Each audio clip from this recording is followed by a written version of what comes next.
Baik, saya ingin ke Pak Baidowi. Apakah Anda melihat tabloid Indonesia Barokah ini sama dengan tabloid obor rakyat di Pilpres 2014? Ya, kalau situasi penerbitannya, melihat masa waktunya, ini dari aspek waktu relatif sama, muncul beberapa bulan sebelum pemilu.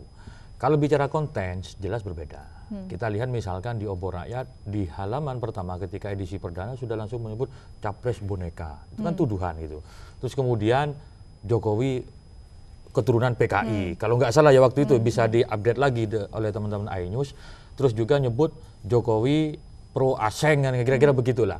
Dan sementara yang ditampilkan di Indonesia Barokah ini hanya bersifat informatif yang sudah muncul di media massa. Itu dari sisi tampilannya sudah jelas membedakan.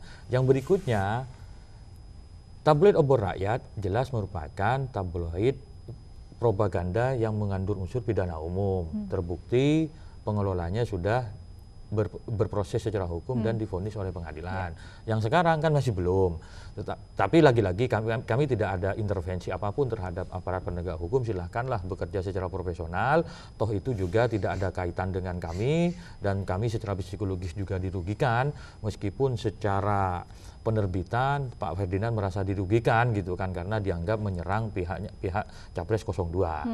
Jadi itu kalau kita melihat perbedaan secara gamblang lah antara Indonesia Barokah dengan tabloid obor rakyat. Kalau Anda melihatnya?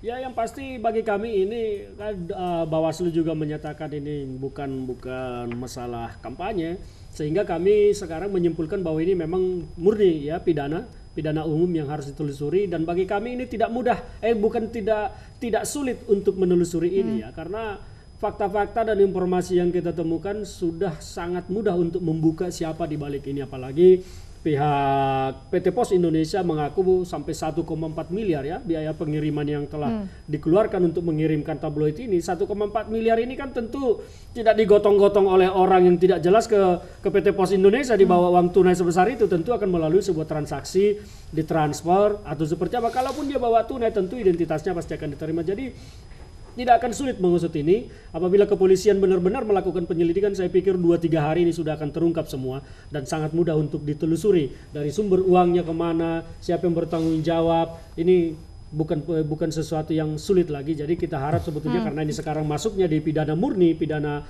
umum ya, ini sebagai fitnah bagi kami ya. Biar nanti apakah ini betul-betul fitnah atau tidak, biarlah nanti penyelidikan yang. Tapi ada juga suara di luar sana yang menyatakan bahwa tabloid Indonesia Barokah ini dimainkan oleh kubu Anda untuk playing victim gitu, merebut hati simpati dari masyarakat. Saya pikir terlalu jauh opini itu bila dimunculkan ya sebagai sebuah opini yang kemudian menjadi diskusi di tengah publik. Saya pikir terlalu jauh karena kami sangat berhasrat, sangat ingin membuka siapa dalang di balik tabloid Indonesia Barokah ini. Kalau ini proyek playing victim, tidak mungkin kami akan melaporkan ini ke kepolisian. Justru karena kami adalah korban di sini, maka kami mengambil langkah-langkah hukum yang sudah kami lakukan kemarin ke Dewan Pers, ke Bawaslu, dan terbaru akan kami laporkan kembali ke kepolisian karena kemarin laporannya sempat ditolak ya, menunggu Dewan Pers, dan Dewan Pers besok akan menyampaikan hasil plenonya, maka kami akan mengambil langkah lagi untuk melaporkan ke kepolisian. Jadi kalau kami ini sedang bermain sandiwara, playing victim, tentu kami tidak akan mengambil langkah hukum seberani itu.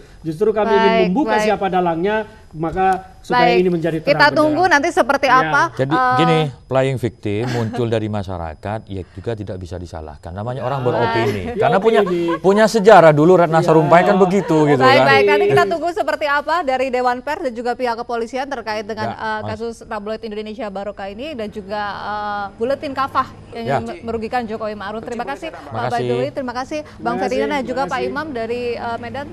Terima kasih pemirsa sudah bersama kami di Special Report. Saya Kusya Firdausi pamit undur diri. Terima kasih atas kebersamaan Anda. Sampai jumpa.